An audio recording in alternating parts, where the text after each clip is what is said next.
Hello दोस्तों, मेरा नाम अजय रघुवंशी है और इंडियन एक्सप्रेस की एक न्यूज़ आई है जिसमें हम माउंट मणिपुर और एंग्लो मणिपुर युद्ध की चर्चा करेंगे।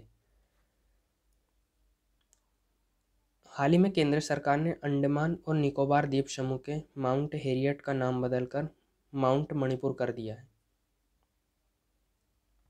माउंट हैरियट अंडमान और निकोबार द्वीप समूह की तीसरी सबसे बड़ी चोटी है, सबसे ऊंची, जहां मणिपुर के महाराजा कुलचंद्र सिंह और 22 अन्य स्वतंत्रता सेनानियों को एंग्लो मणिपुर युद्ध 1891 के दौरान गिरफ्तार किया गया था। मणिपुर के उन्हीं स्वतंत्रता सेनानियों के सम्मान में इसका नाम परिवर्तित किया गया है। मणिपुर 23 अप्रैल को एंग्लो मणिपुर युद्ध के स्वतंत्रता सेनानियों की स्मृति में खोंगजोम दिवस मनाता है। इसका बैकग्राउंड देख लेते हैं एंग्लो मणिपुर वॉर का।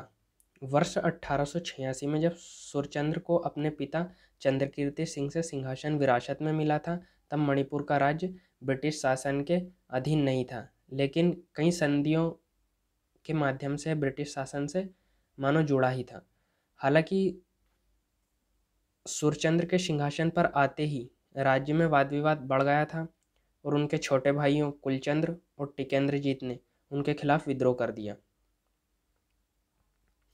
विद्रोही गुटों द्वारा वर्ष 1890 के तख्तापलट में सूर्यचंद्र को हटा दिया गया, उसके बड़े भाई को हटा दिया गया और कुलचंद्र को राजा घोषित कर दिया गया और सूर्यचंद्र अंग्रेजों की मदद लेने के लिए कलकत्ता भाग गया।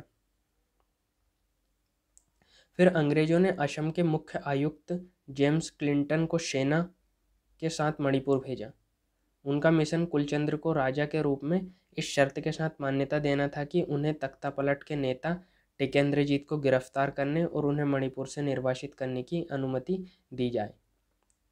एक संप्रभु राज्य में ब्रिटिश कानून के इस अतिक्रमण को राजा द्वारा खारिज कर दिया गया, जिससे वर्ष 1891 का एंग्लो मणिपुर युद्ध शुरू हो गया।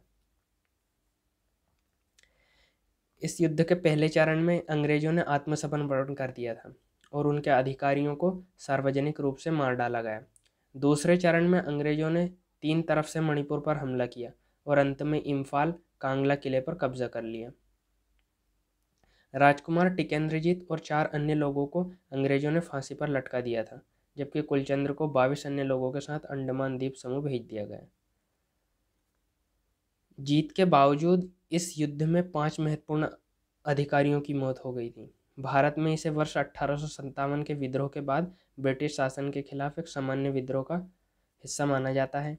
युद्ध के कारण मणिपुर आधिकारिक तौर पर ब्रिटिश ताज के अप्रत्यक्ष शासन के तहत एक रियासत बन गया।